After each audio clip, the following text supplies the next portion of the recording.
Hello，咁多位觀眾大家好，今集就係同大家介紹呢個Mini GT 嘅產品啦。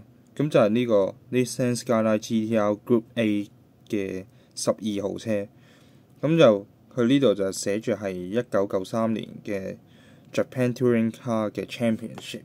係咯，咁呢架車就係曾經係參與過呢個 Group A 嘅賽事啦。係啦。咁就係呢個 GT-R 32咁啦，係啦。咁呢度就有啲warning 喺度啦。咁啊，呢個係 Nissan Motor 嘅 Corporation 有個 official license 喺度啦。咁就俾佢哋出呢個產品嘅，係啦。咁呢度就係咁，呢個就係1:64嘅模型車嚟嘅，係啦。咁啊，而家可以拆出嚟啦。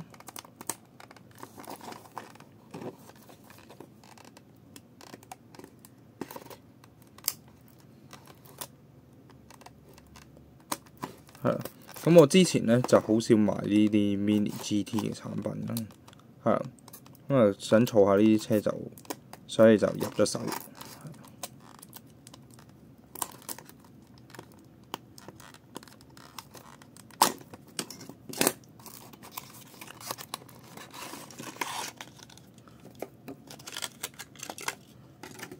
係啦，咁啊，大致上佢架車就係咁樣。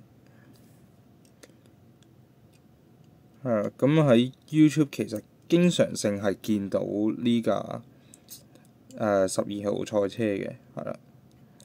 咁啊，其實條 link 係做得幾真啦，係啦。跟住呢個係個車頭，係啦。由呢個車底係咁樣嘅，係啊。咁佢就寫住呢個係93年嘅 Skyline GT-R 32。咁個車尾就係咁嘅，係啊。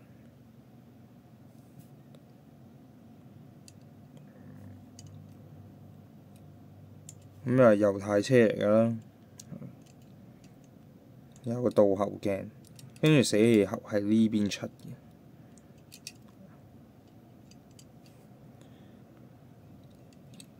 然後另一邊嘅車身，咁又有啲贊助商去 sponsor 佢咁樣啦 ，sponsor 呢架賽車去參與個賽事，咁啊藍色賽車，